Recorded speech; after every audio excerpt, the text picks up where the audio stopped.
नमस्कार किसान साथियों, एक बार फिर से स्वागत है आप सभी का हमारे चैनल पर। आज हम बात करते हैं जीरे की फसल की, जिसमें कौन कौन से रोग लगते हैं। किसान भाइयों, जीरे की फसल हम कौन से महीने में बुआई करते हैं, कितने पानी की सिंचाई की हमें आवश्यकता लगती है, जीरे में कौन कौन से मुख्य तत्व रोग लगते हैं जो कि जीरे की फसल को नष्ट कर सकते हैं। किसान भाइयों, आज हम जीरे के विषय में वीडियो लेकर आए हैं। जिस किसान भाई को वीडियो पसंद अच्छी लगे तो लाइक करें, चैनल को सब्सक्राइब करें, वीडियो को अंत तक ज़रूर देखें। चलते हैं वीडियो की तरफ। किसान साथियों, सबसे पहले हम जीरे की फसल में रोग की बात कर लेते हैं, जिसका पहला नाम है उकटा रोग।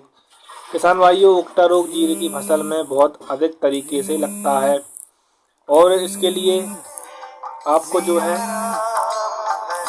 उसका उपचार जरूरी है करना। वीडियो लास्ट तक जरूर देखें। किसान साथियों, आप देख सकते हो जीरे की फसल किस प्रकार से लगी हुई है। जीरे की फसल में सबसे बड़ी पहली बात मैं आपके लिए बताऊं कि थोड़ा गैप होना चाहिए, 8-10 इंची का गैप होना चाहिए बोनी से कतारों की दूरी। और किसान साथियों, अब हम बात कर लेते हैं जीरे में लगने वाले रोगों के बारे में।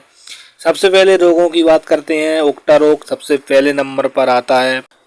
इस रोग का प्रकोप पौधे की किसी भी अवस्था में हो सकता है, परंतु युवा अवस्था में ज़्यादा होता है। जीरे में होने वाले रोगों में भयंकर प्रकोप से पूरी फसल नष्ट होती है। पिछले वर्ष यह बीमारी कहीं कहीं पर खेत में आती है, फिर प्रति वर्ष बढ़ती रहती है। किसान साथियों, ध्यान रहे। अब इसके लक्षणों की हम बात करते हैं। लक्षण कौन से होते हैं। लक्षण: यह बीमारी भूमि एवं बीज के साथ आती है। रोग के सर्वप्रथम मर जाता है और फसल पर रोग आने से रोगग्रस्त पौधे मुरझा जाते हैं। किसान साथियों, रोग जो पौधे होते हैं वो मुरझा जाते हैं। आप देख सकते हो वीडियो में किस तरीके से बताया गया है। रोग का प्रकोप फूल आने के बाद होता है तो कुछ बीज बन जाती हैं। ऐसे रोगग्रस्त मात्रा में कम आती है और रोगग्रस्त बीज हल्के आकार में छोटे पिचके हुए तथा उगने की क्षमता में कम रखते हैं। रोग पौधे खाते छोटे तथा दूर दूर होती हैं। पत्तियां पीली पड़ने लगती हैं और जो फली होती हैं किसान साथियों वो पोछी रह जाती हैं। दाने छोटे छोटे आकार के होती हैं। ये लक्षण हैं, आप जान सकते हैं। अब बात करते हैं दूसरे कौन सा रोग है, वो भी ज़्यादा हानिकारक है। उस रोग के बारे में थोड़ी सी हम बात कर लेते हैं। झुलसा ब्लाइट। यह रोग ऑन्टेरिया वानसाइट नामक कवक से होता है।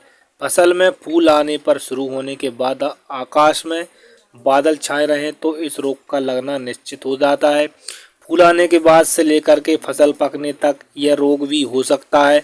मौसम शुष्क हो, अनुकूल होने पर रोग बहुत तेजी से फैलता है।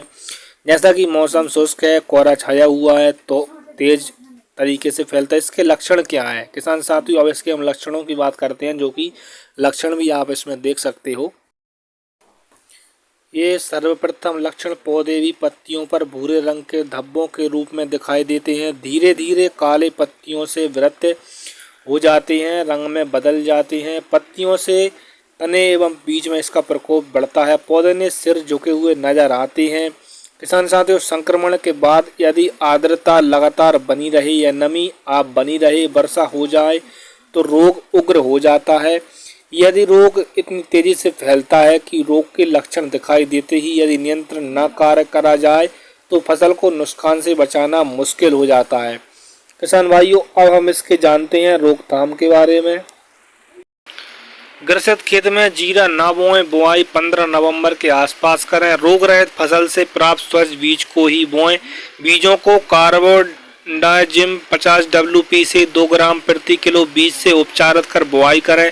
कम से कम 3 वर्ष का फसल चक्र ग्वार जीरा, ग्वार गेहूं, ग्वार सरसों अपनाएं। बुआई पूर्व सरसों का भुसा या पलटी जमीन में मिलाने में रोग की कमी आती है। जानते हैं और भी इसके रोकथाम के बारे में। चलते हैं दूसरी हम पॉइंट पे बता देते हैं। ट्राइकोड्रामा वेरिएट मित्र फफूंदनाशक 2.5 किलो प्रति हेक्टर के हिसाब से गोबर खाद मिलाकर बुआई पूर्व भूमि में देने से रोग में कमी होती है। रोगरोधी जीरा GC 4 बोएं।